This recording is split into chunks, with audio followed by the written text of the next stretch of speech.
Hey guys, welcome to this week's podcast episode. I've got a really fantastic guest, Stephen Reiff, and he's going to talk to us all about strategy, corporate strategy, management consulting. He's got an MBA from the UVA Darden School of Business, and it's going to be a fascinating discussion about corporate culture and the material around that. So, Stephen, welcome. Thank you. It's an honor to be here. Very excited. So thanks for having me on, Chris. Yeah, tell people about your story and your background and what you do, and we'll get started. Yeah, great. So, my story, I guess I can start back. Born and raised in Portland, Oregon. I live in Dallas, Texas now. I miss the beauty of Oregon, but I do not miss the rain.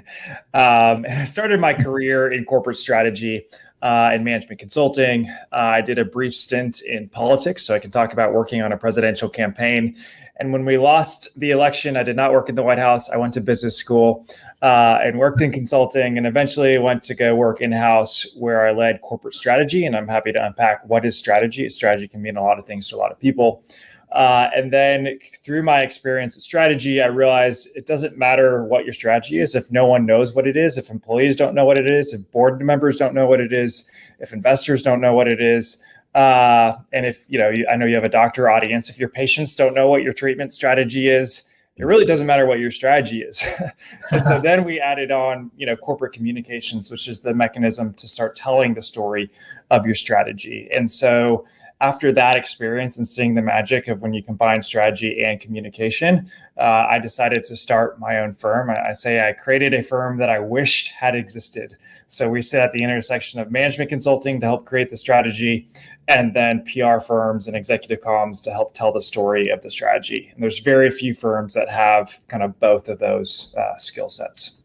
Yeah, interesting. So kind of break down or just high level overview of strategy, corporate strategy, how it applies to, presidential campaigns and looking into that.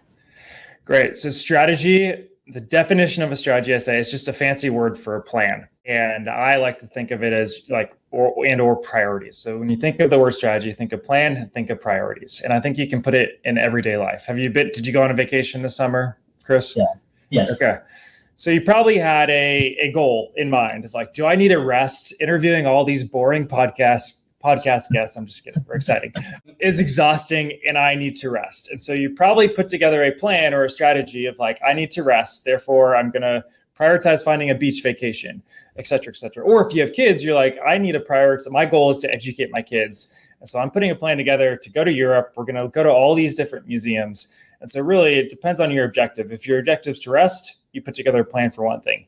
If your objective is to educate your kids, you put together a plan. And strategy is just the same thing. You have an objective, and then you need to put a plan together. And then you need to stick to that plan, and you need to execute it. So my wife and I'm a big believer that everybody's a strategist. If you're a doctor, you're a strategist. If you're an entry-level analyst, you're a strategist. Everyone needs to be able to put a plan together. So my wife and I have one for our family. We have a 3-point strategy. We're both nerdy. She's an MBA as well. And we talk about our priorities for the year. How are we going to spend our time? What do we want to prioritize? And then companies do the same thing. We live in a world with very limited resources. And so what are the 3 to 4 things we want to focus on? And then strategy is very scalable. So if you want to focus on improving your customer experience, then you have three things in order to improve the customer experience. And then from there, there's 3 things. And so it can be very, very scalable as well. So that's strategy kind of in a nutshell. And what about this idea of corporate communications? I've always been interested, how they decide what messaging to use and the framework messaging. How does that work? Yeah. So it's a great question. I mean, I think everything you communicate is a function of the strategy. So every press release I write, it's how is this little press release? How is this partnership? How is this product? How does that fit into the bigger picture of where the company is going? So, when the CEO writes the press release or writes his quote, it's as part of our strategy to do X, we are excited to announce our partnership with Y.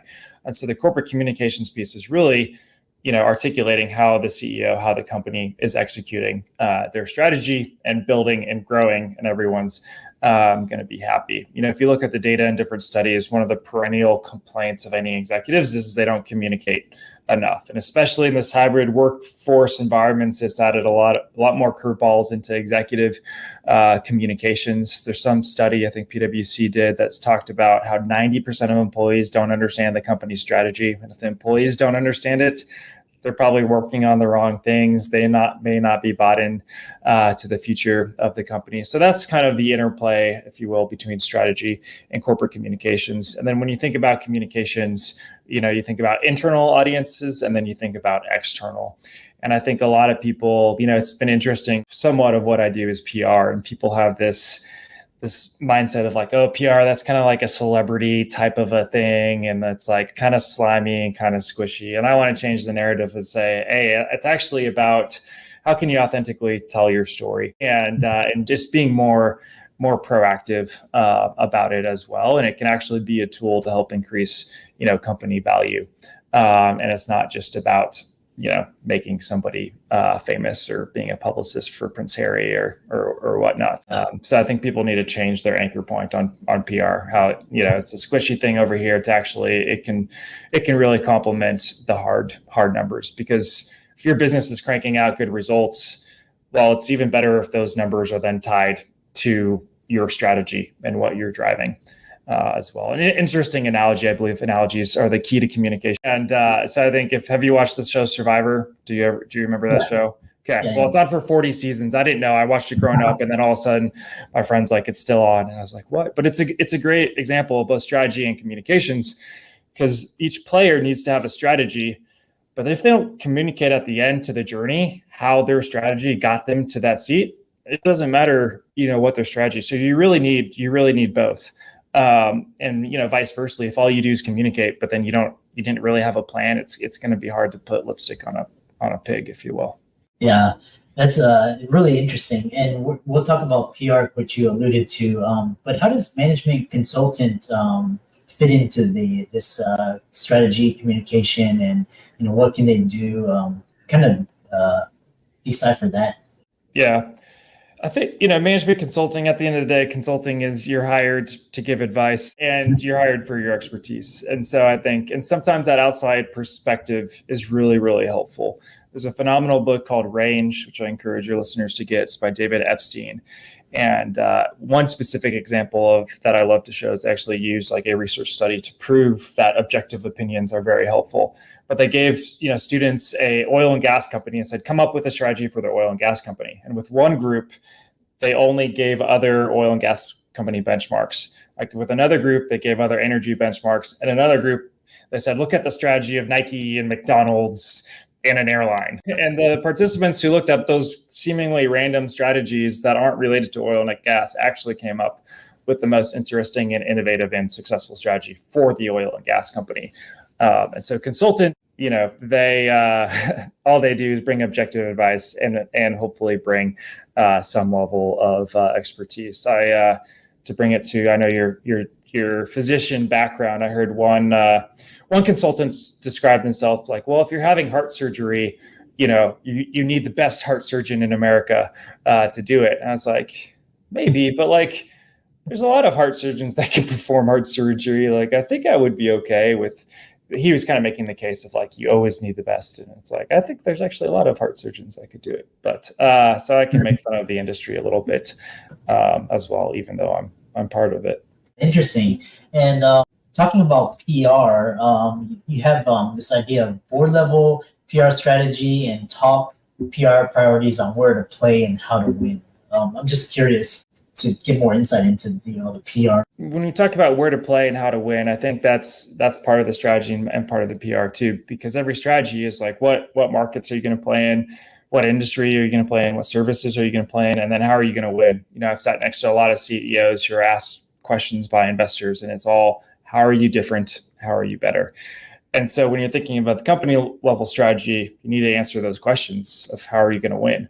How are you better than the competition? And the same thing with the PR world. Like, it's a very noisy world. There's a lot of journalists. It's tough to be a journalist. I want to start a journalist support group because they're like tasked with writing 1 to 2 articles per day. And it's a tough life. And all that to say is that, anyways, I forget where I was going, but you want to make their lives easier, and they're trying to figure out how they can win and stand out kind of in this noisy world that we're in. And so I almost have like the Jerry Maguire, help me help you. If you're writing a story, how can I help provide content? And it's not, I think the old way of PR was to say, hey, look at me, I'm special. And like, no one cares. I mentioned Prince Harry before. Like if people actually care about Prince Harry, all he has to do is wake up in the morning and people cover it. But for the rest of us, like no one really cares about Steven. Like my mom does, I guess. But what they do care, and why I'm on this show is, right, you're interested in the insights that I have that point to the bigger picture that can, and so it's the same way with the PR world in the sense of like, PR firms don't care about specific companies, but they care about how your company is indicative of broader trends. And that's where I think people need to change their perception of like, hey, people aren't going to cover you just because like you think you're interesting. They're going to cover you if you can have a helpful insight to the broader macro trends of how the world is, how the world's changing. So that's how I advise my clients. It's just like, I can't say like it's hard to sell you, but like, let's come up with ideas on like where your thought leadership is. And then let's press into that. Yeah. I've always been fascinated with this this area. You also have this section on where you talk about reporting and metrics and kind of decipher that for us. Yeah, I think part of that's again me wanting to change the narrative of PR. I think a lot of people think of it as a soft skill, and I think it can be the hard skills. PR firms should not run away from numbers. They should embrace them, and they should embrace them twofold. They should embrace them on what are the numbers the story is telling for the company, and then they should be not afraid to report and use metrics on their own performance and how they're performing. I've actually read a book, and I love the saying is like numbers are narrative. Numbers are telling a story as well. Every PR firms traditionally, are more poet. I talk about Arvo is combining the poets and the quants. So I think numbers are an important part of the storytelling puzzle, if you will, especially for CEOs. So, yeah. And I've seen it some too with, my daughter's had some health issues lately. So we spent a lot of time in the hospital. And I know, you're a doctor. And so they're looking over her numbers, right? And they're literally printing it out on the piece of paper. And then they're telling us the story of the numbers. And it's a, different example, but it's just another way of like articulating and kind of looking for examples in your everyday life, whether it's vacations or as you're treating patients. It's like the numbers are telling you something. Her hemoglobin levels are something, and what is the trend? How are they going? It's the same thing for doctors. It's the same thing for CEOs. And so that's like, I guess, another way I would try to, speak to your constituents and your background a little bit. Yeah, interesting. And, earlier on in your bio, you were talking about how you worked on a presidential campaign. I'm sure that was quite a really interesting experience. You get to learn, all this campaign finance strategy, communications. And then if someone's interested in management consulting, does an MBA help or, what kind of training? Tell more.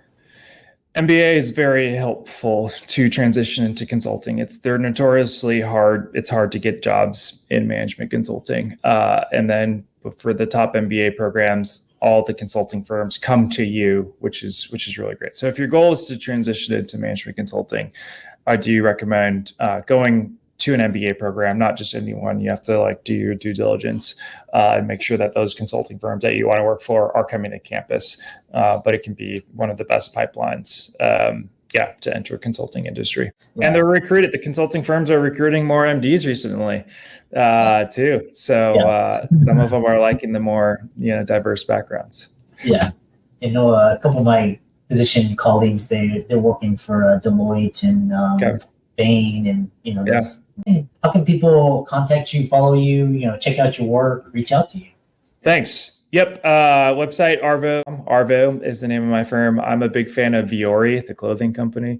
And I read an article about them, about how they looked to Scandinavian languages to find their name. So it means valuation. Arvo means value or valuation, because that's at the end of the day, like strategy plus story equals your valuation. So that's the name of my firm. And I'm on LinkedIn as well, Stephen Reiff, R-E. Yeah.